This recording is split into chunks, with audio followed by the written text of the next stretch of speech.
If you asked me a year ago what my life looked like, I would have said perfect. A beautiful home, a husband who adored me, a stable job, and a love story that I thought would last forever. My name is Rachel Miller, and for 8 years, I believed I was living my dream marriage.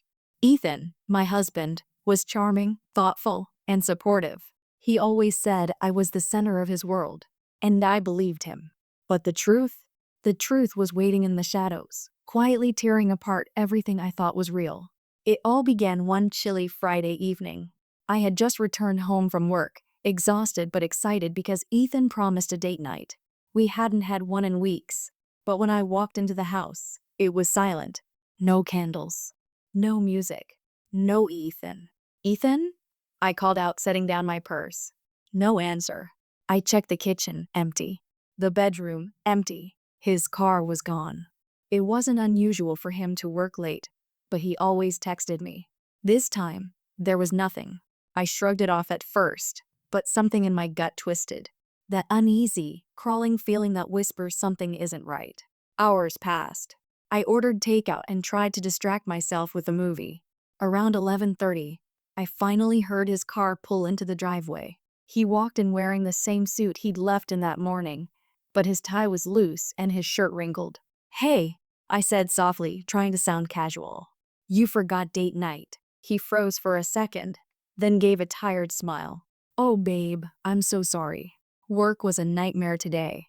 I completely lost track of time." I studied him. His eyes avoided mine. He smelled faintly of perfume, not mine. "You could have texted," I said quietly. He kissed my forehead. "I know. I'm sorry. I'll make it up to you tomorrow, okay?" I nodded, but that uneasy feeling didn't go away. The next morning, I decided to do something I hadn't done in years, surprise him at work. I baked his favorite blueberry muffins and drove to his office. The receptionist looked surprised when I walked in. "Oh, Mrs. Miller, I didn't know Ethan was coming in today." I blinked. "What do you mean?" "He said he had a meeting." She shook her head. "No," he called out. "Said he was taking the day off." My stomach dropped. I forced a smile, thanked her, and walked back to my car. My hands trembled as I gripped the steering wheel. If he wasn't at work, then where was he? I tried calling him, no answer. Then I tried again, and again. Straight to voicemail. It wasn't like Ethan. He was always reachable. That evening, he came home cheerful, holding flowers. "Surprise, baby. Thought I'd bring you something." I stared at him, forcing a smile. "Where were you today?" He hesitated only for a fraction of a second, but I noticed. "I told you work. Meetings all day." My heart thudded painfully. He was lying. I could feel it. "Funny," I said slowly, "because your receptionist said you took the day off." He froze, the color draining from his face before he forced a laugh. "Right, yeah, I forgot. I took the morning off to run errands, but I went back later."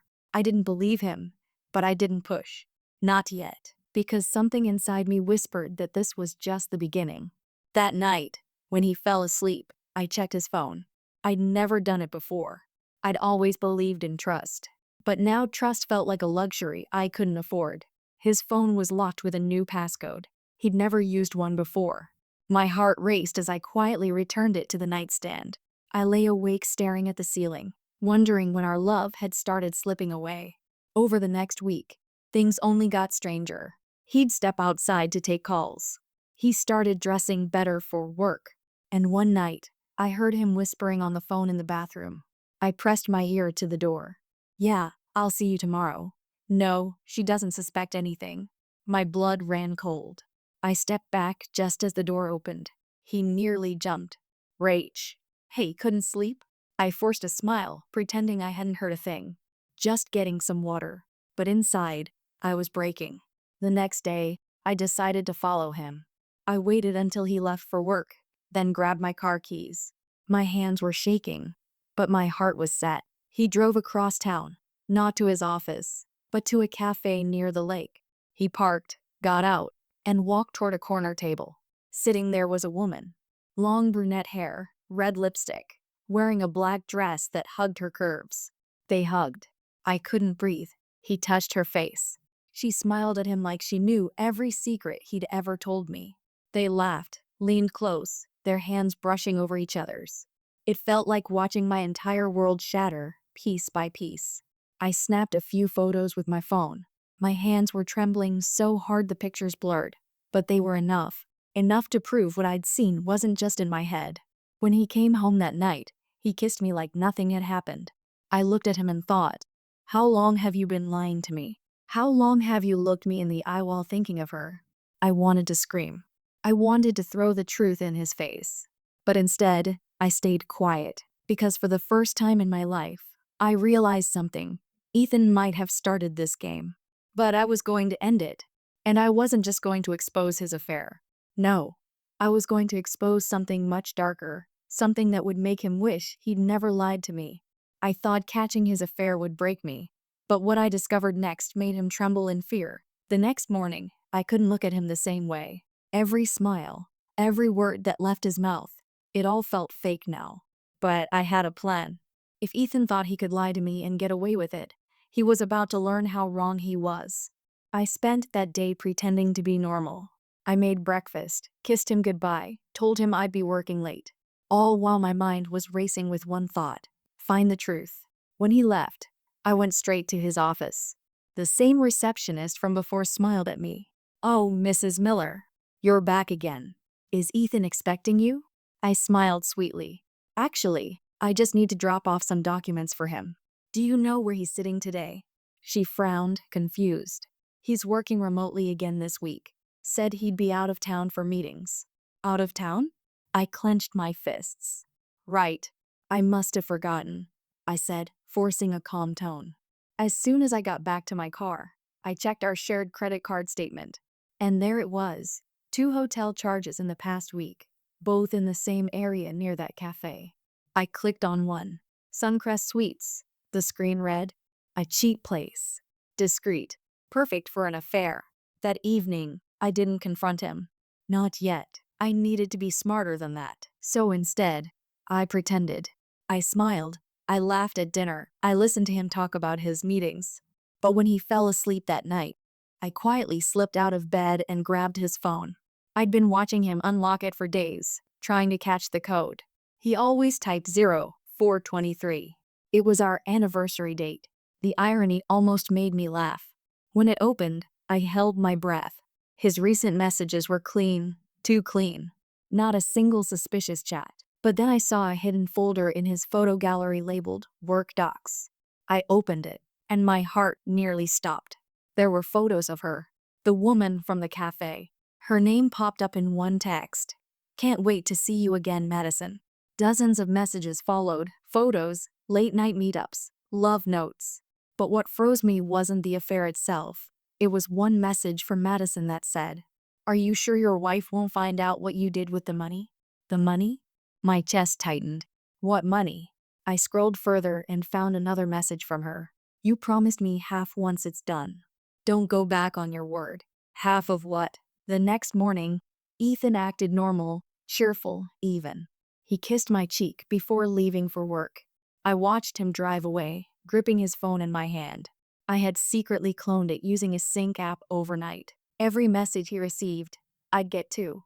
And within hours, one came through. "Madison. Same place tonight. Bring the documents." Documents, money. A deal. Whatever Ethan was mixed up in, it wasn't just cheating anymore. I needed proof. That night, I followed him again. He didn't drive to the cafe this time. He went to a storage facility outside town. He parked near Unit 47 and waited. Madison arrived minutes later. I watched from behind another car, heart pounding so loud I thought they'd hear it. They went inside together. I crept closer, careful not to make a sound. Through a small window in the metal door, I could see them talking, arguing, actually.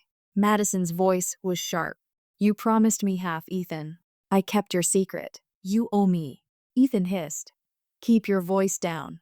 You don't understand. If anyone finds out, I'll lose everything." Madison folded her arms. "You already lost everything the day you stole from her." "Stole? From me?" I pressed closer, my heart hammering. Ethan glanced toward the window suddenly, and I ducked. My pulse raced as I crouched behind a car, barely breathing. Minutes later, I heard the door slam. Ethan stormed out, throwing his jacket into the car, then drove away. When he was gone, I crept toward the storage unit. The door was slightly open. Inside, I found boxes, dozens of them. Some labeled with old business files, others with random numbers. And in the corner, a metal safe. My gut screamed that whatever was inside would change everything. The next day, while Ethan was at work, I did something I never thought I would. I hired a locksmith. I told him it was my husband's safe and I'd lost the key.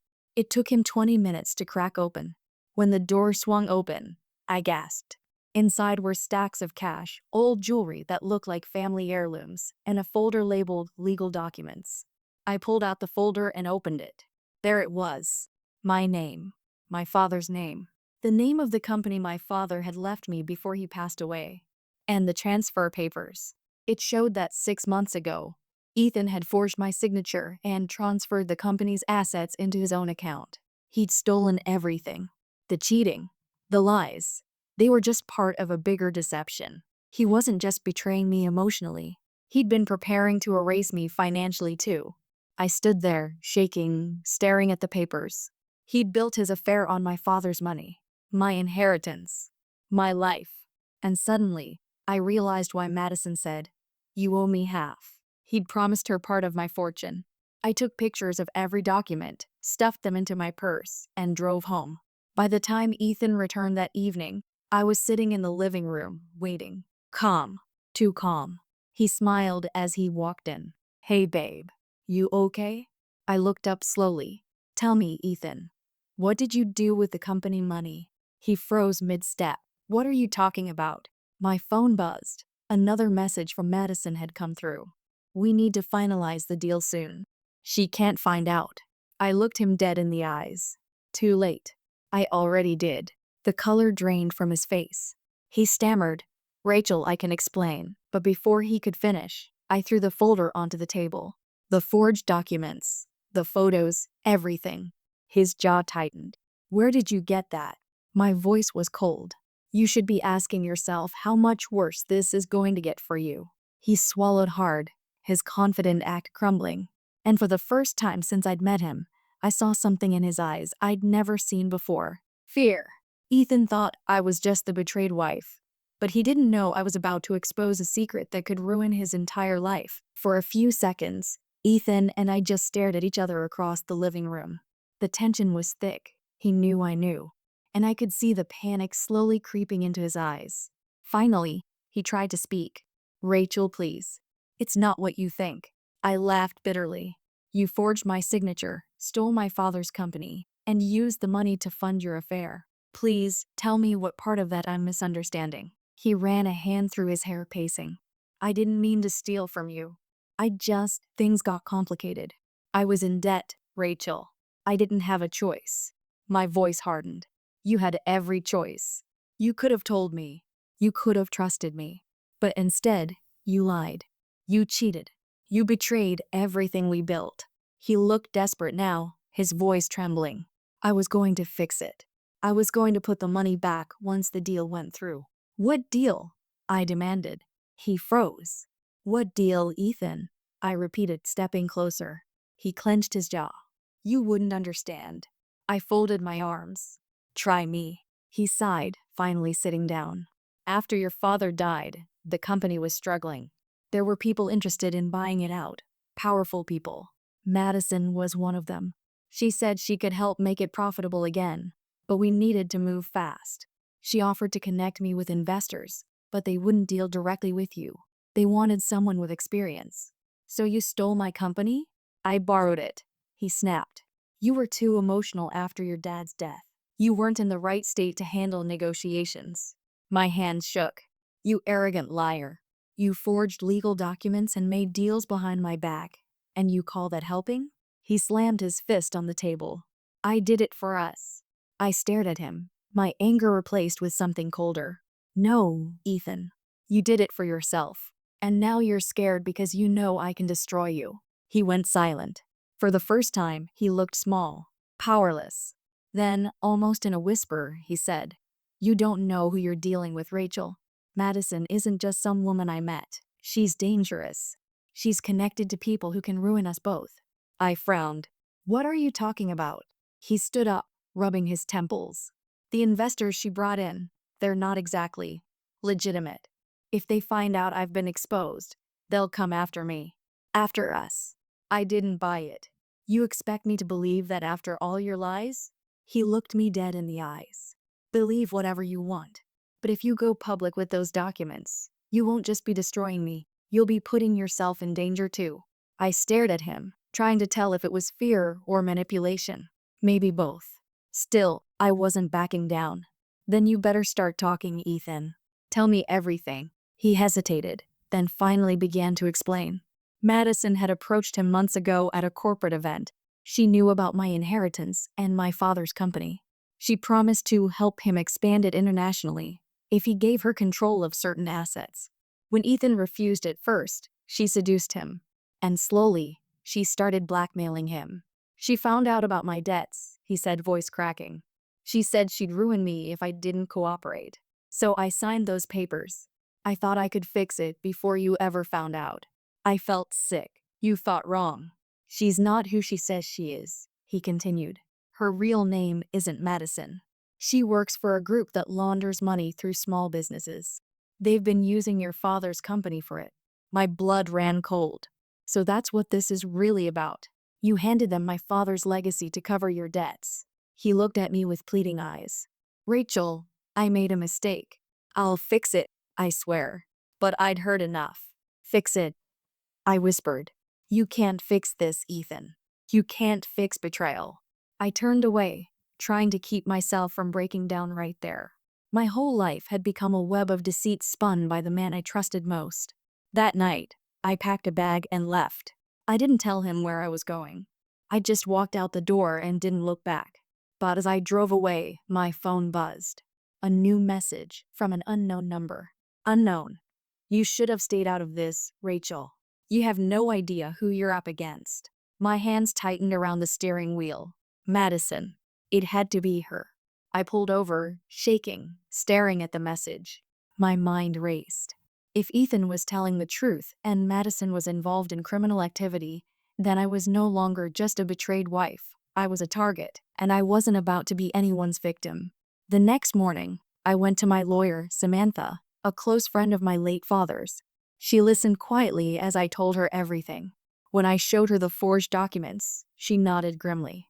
This is serious, Rachel. He could face years in prison for fraud, but if there's organized crime involved, we need to be careful. I don't care about careful, I said, my voice trembling. I want justice. Samantha leaned forward. Then we'll do this smart. We'll gather everything we need, proof of the fraud, proof of Madison's involvement, and we'll take it to the authorities. Quietly, she promised to start the process. But before I left, she said something that stuck with me. Be careful around Ethan. Men like him, when they realize they're cornered, they can become dangerous. That night, Ethan showed up at my friend's place, where I was staying. His eyes were bloodshot, his voice hoarse. Rachel, please. You can't go to the police. I folded my arms. Give me one good reason why. They'll kill me, he shouted. Madison's people, if they find out I talked, they'll come after us both. You don't understand what she's capable of. I stayed silent, my heart pounding. He stepped closer, his voice cracking. I made mistakes, I know that. But please, if you expose her, she'll destroy everything. I stared at him coldly. You already destroyed everything, Ethan. Then I handed him the photos I'd taken of him and Madison at the cafe. You think she loves you? She's been using you. And now she's going to learn what happens when you cross me. His expression changed instantly, from pleading to terrified. Rachel, no, don't do this. I smiled faintly. It's already done. That night, I sent every file, every photo, every document to Samantha with one message. If anything happens to me, send it all to the police. I knew I'd just declared war. And Madison would find out soon enough. The next morning, I woke up to find a note slipped under my door, 6 words written in red ink. You should have stayed out, Rachel. When I saw that note under the door, my heart stopped. The handwriting was elegant, but cold. Those 6 words bled menace into the air. You should have stayed out, Rachel. I stared at it for a long time, my hands trembling. Someone had been inside the building. Someone had found me. And that meant Madison, or whoever she really was, knew exactly where I was hiding. I locked every window, every door, and checked the hallway twice. My friend Lily, whose apartment I was staying in, was still asleep in the next room. I didn't want to wake her yet, but my mind was screaming. How did they find me so fast? I grabbed my phone and called Ethan. He answered on the second ring, sounding half asleep. "What do you want?" His tone was rough. "Someone found me," I whispered. There was a note under the door. "They know where I am, Ethan." There was silence on the line. Then he said, almost in a whisper, "They're warning you. Madison must have found out you went to your lawyer." I felt my chest tighten. "You told her, didn't you?" "No. I swear I didn't." His voice cracked. "Rachel, you have to listen to me. Madison's not working alone. These people, they don't just play dirty. They erase problems." "Are you saying they'll kill me?" I asked, my voice trembling. He sighed. "If you push this any further, yes." I hung up before he could say another word. By morning, I'd made up my mind. I wasn't going to live in fear. Samantha, my lawyer, was already working on gathering everything we needed for a legal case. But I needed to know why Madison was doing all this. What made my father's company so valuable? I decided to go back to the storage unit, the one where Ethan and Madison met. Maybe there was something I'd missed. I drove there mid-afternoon, making sure no one was following me. The sky was gray, heavy with clouds. The place felt even emptier than before. Unit 47. I unlocked the door and stepped inside. Everything was still where I'd left it. The boxes, the safe, the faint scent of cologne and dust. But this time, I noticed something new. On the ground behind one of the boxes was a flash drive. Small, silver, unmarked. I picked it up, heart pounding. When I plugged it into my laptop, a folder popped up instantly. Confidential. Inside were scanned documents, contracts, bank transfers, offshore accounts. And at the top of every page, the same name. Madison Cole, Executive Partner, Blackridge Holdings. Blackridge Holdings. I Googled it immediately. The results made my stomach twist. It was a known shell corporation used for money laundering and asset fraud. And there it was. My father's company, listed under their affiliate acquisitions. Madison hadn't just targeted Ethan. She targeted my family's legacy. My father's business was being used to clean dirty money. I sat back, shaking. I'd uncovered something huge, something far bigger than Ethan's betrayal. And now I understood why Madison wanted me silent. Just then, my phone buzzed. It was Ethan again. "Rachel, where are you?" "Why?" I asked sharply. "Because you're not safe. They're watching you." I froze. "How do you know that?" He hesitated. "Because they're watching me too." Before I could respond, I heard it. Footsteps outside the storage unit. I quickly turned off the laptop and hid it behind the boxes. My pulse was racing so fast it felt like my chest might burst. The metal door creaked open. And there she was. Madison. Her hair was tied back, her red lipstick sharp against her pale face. She wore a long black coat and heels that clicked like gunshots on the concrete floor. "Well," she said coolly, "I thought you'd be smarter than this, Rachel." I took a step back. "What do you want?" She smiled. "You know what I want. The documents. The drive. Everything." "You mean the proof that you've been laundering money through my father's company?" I said, my voice trembling but strong. Her smile faltered for a split second. "You really shouldn't have looked at that." "Why?" I snapped. "Because now I know the truth?" She took a slow step closer. "Because now you've made yourself a liability." My breath caught. "You won't get away with this. I've already sent everything to my lawyer." Her eyes darkened. "You think a lawyer scares people like me?" Before I could respond, someone else stepped inside the unit. Ethan. He looked disheveled, anxious, his eyes darting between us. "Madison, stop. Don't do this." She laughed. "Oh, Ethan. You never were good at cleaning up your messes." He turned to me. "Rachel, give her the drive. Please. She'll let you go if you do." "Let me go?" I repeated. "Do you even hear yourself?" "She's using you, Ethan." He flinched, guilt flashing across his face. "I know. But if we don't cooperate, she'll kill us both." Madison sighed, pulling a small pistol from her coat pocket. You talk too much, Ethan. My heart stopped. She pointed it directly at me. Give me the drive, Rachel. No. Ethan stepped in front of me. Don't. Madison, please. I'll fix this. She fired. The sound was deafening. Ethan stumbled back, clutching his shoulder, blood seeping through his shirt. Ethan! I screamed, grabbing him as he fell. Madison aimed again, but before she could shoot, the sound of sirens echoed in the distance. Her expression changed instantly, from rage to panic. You called the cops? She hissed. No, I said breathlessly, but apparently someone else did. She cursed under her breath, then turned and ran out the back door. I held Ethan's shaking body as red and blue lights filled the storage yard. When the officers rushed in, I could barely speak. She shot him. She's getting away. They called for an ambulance, and as they led me outside, I saw it, Madison's car speeding off into the woods. But she didn't know one thing. Before she arrived, I'd already emailed the entire folder to Samantha with one message attached. Send everything to the FBI. Hours later, in the hospital waiting room, I sat alone. Ethan was in surgery. A detective came in and sat across from me. Immerse. Miller, we've reviewed the files you sent your lawyer. You might have just exposed one of the largest laundering operations we've seen in years. I nodded weakly, still in shock. She's dangerous, I whispered. She won't stop. The detective gave me a grim smile. Then it's a good thing we're not stopping either. I stared at the floor, numb. Everything had changed. My marriage, my trust, my life. But deep down, a part of me knew it wasn't over. Because people like Madison don't just disappear. They strike back, and I had a feeling. She wasn't finished with me yet. As I sat in that cold hospital room, my phone buzzed with a new message from an unknown number. You took everything from me, Rachel.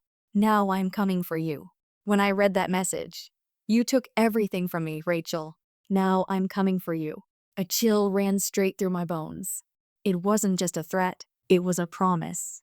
Madison had escaped that night, and despite the manhunt the police launched, there was still no sign of her. It had been 4 days since the shooting. Ethan was recovering in the hospital, weak and remorseful, and the FBI had already seized all documents linking Madison and her fake company, Blackridge Holdings, to my father's business. I should have felt victorious, relieved, safe, but I wasn't, because I knew Madison. She was clever, ruthless, and most of all, she was patient. The kind of woman who didn't just disappear into the shadows. She became them. I was living under police protection for the time being. 2 officers were assigned to stay near my apartment, and my lawyer, Samantha, made sure I was kept updated on the case's progress. Rachel, Samantha told me one morning as we sat in her office surrounded by files and evidence photos, you've done something incredible. That flash drive exposed a whole network of corruption. They'll never be able to bury this. I smiled faintly. That's what worries me. She tilted her head. What do you mean? People like Madison don't go down quietly. If she loses everything, she'll make sure I lose something too. Just as I said that, my phone buzzed again. Unknown number. Check your window. My blood ran cold. I turned my head slowly towards Samantha's office window. Across the street, on a rooftop, I saw a flash of light, like the glint of glass reflecting sunlight. A camera lens. She's watching me, I whispered. Samantha's face turned pale. She quickly motioned for the security guard to check outside, but by the time they got there, whoever it was had vanished. That night, I couldn't sleep. Ethan had texted me from the hospital. Rachel, I'm sorry for everything. I know sorry means nothing now, but I'll do whatever it takes to make things right. Please be careful. I didn't reply, because I couldn't decide if I still cared about him or not. He'd cheated on me, lied to me, put me in danger. But when he stepped in front of that bullet, I saw something real. Fear, guilt, maybe even love. Or maybe it was just regret. I didn't know anymore. All I knew was that Madison wasn't done. The next morning, I went to the hospital to visit Ethan. He looked pale, tired, but alive. When he saw me, his eyes softened. You came. I folded my arms. You nearly got yourself killed. He sighed. I deserved worse. You think dying would make this better? I snapped. You betrayed me, Ethan. You slept with a woman who used you to destroy my family's business. I didn't know who she really was, he said quietly. She said she loved me, that she could help me invest. I was stupid, greedy, and I fell for it. But when I realized what she was doing, I tried to stop her. I frowned. Then why didn't you tell me? He looked down at his bandaged hand. Because she threatened you. She said if I ever told you, she'd hurt you. I thought I could fix it myself. I swallowed hard, emotions colliding, anger, pity, confusion. Ethan, I whispered. You can't fix evil by protecting it. He nodded slowly. I know that now. There was a long silence between us before he looked up and said, Rachel, you need to leave the city. Go somewhere safe until they catch her. I shook my head. No, I'm done running. That night, I went back to my apartment to pack up a few things. The building was quiet. Too quiet. One of the officers was stationed outside in the hallway, but when I stepped into the living room, something felt wrong. The air was cold. The curtains were moving slightly, and then I saw it. The window was open. A faint breeze carried the scent of perfume. Familiar. Sweet. Madison's perfume. My chest tightened. Madison? I called out softly. Silence.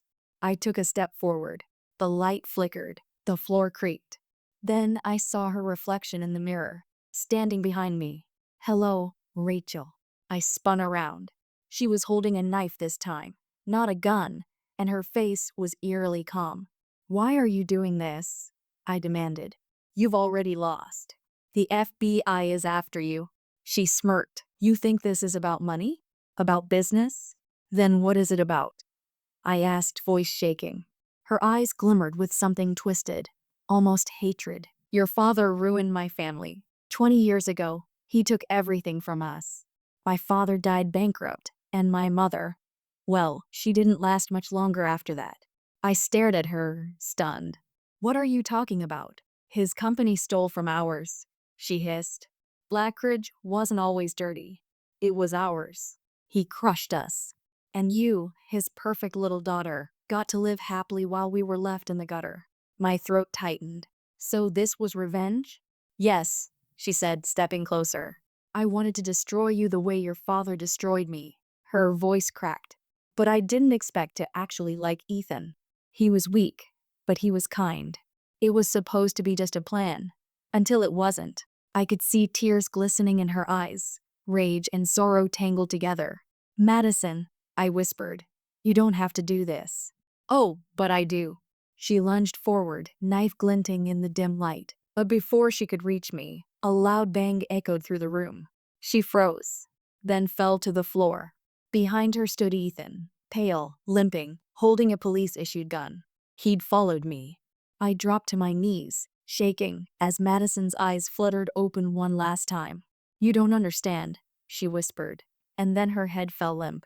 The next hours were a blur of sirens, flashing lights, and statements. Ethan was treated again, this time for shock. Madison was declared dead at the scene.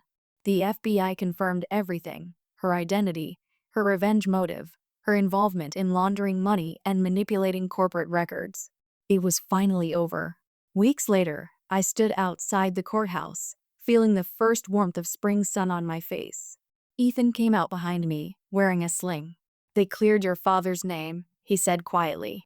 His company's reputation is restored. I nodded. It doesn't bring back the years we lost, but it's something. He hesitated. Rachel, I don't expect forgiveness. I just hope someday you'll remember that I tried to make it right. I looked at him for a long time. You did. And maybe that's enough. He smiled faintly.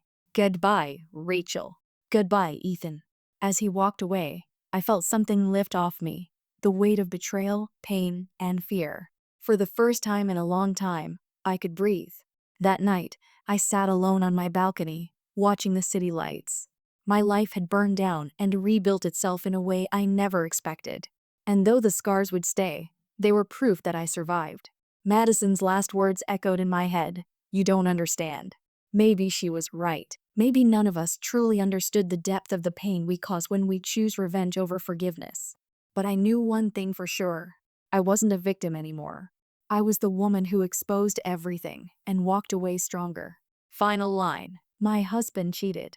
But in the end, what I uncovered didn't just leave him shaking with fear. It made me realize that sometimes, the most terrifying truth is the one you finally see in yourself.